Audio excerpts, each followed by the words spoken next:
Hello and welcome back to another episode of the Why Basics. I'm your host Umar. People have always deemed to preserve their dead body, all through different ages and thousands of years. Yet, imagine a scenario in which the preservation is so perfect that the dead give off an impression of being totally alive and panics the drags out of you. In today's episode, I will be telling you about 5 alive but dead human beings. You only imaginary. Where are you?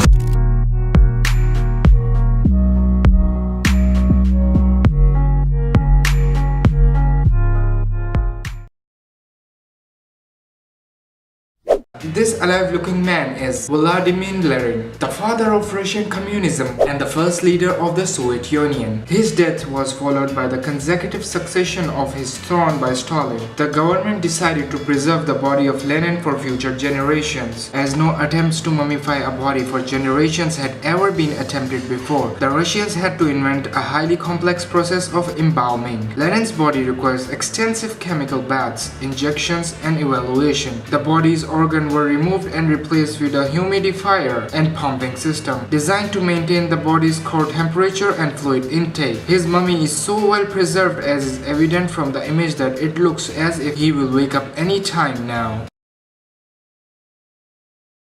When she died from cancer in 1952, Eva was the most beloved woman in Argentina. She was the first wife of Argentinian President Juan Perón. This fueled decision to embalm her body. The procedure was performed by renowned professor of anatomy, Dr. Pedro. His embalming technique was so good it was commonly referred to as art of death. The procedure included replacing the blood and water weight with glycerin, which preserved all internal organs, including the brain. The process took 1 year to complete. Sometimes the Mother Nature can preserve the body much better than embalming. Meet John Torrington, petty officer of the fabled Franklin expedition to the Arctic Circle. He died of lead poisoning at age of 22 and was buried in the frozen tundra along with 3 others. His grave was exhumed by scientists in an attempt to discover the cause of the expedition's failure. When they opened the coffins, they were astonished and frightened by what was inside. John Torrington stared back at them, literally.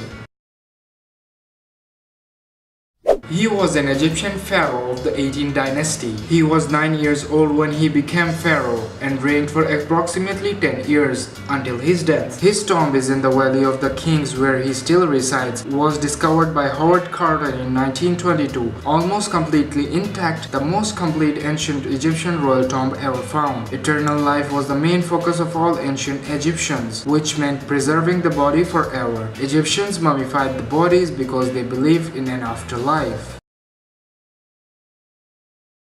Over 500 years ago, 15 years old La Doncella and 2 other children were left to freeze to death by the Inca in the ritual sacrifice. Sitting cross-legged high at Mount Lolalaiko, she was drugged with chicha and coca leaves to induce a heavy sleep and left to die as an offering to the sun god. In 1999, archaeologists discovered the remains of La Doncella and 2 other children. Thanks for watching this video. I hope you like it. Please press the like button and subscribe. I'll see you next time. If you have any suggestions, please comment down below.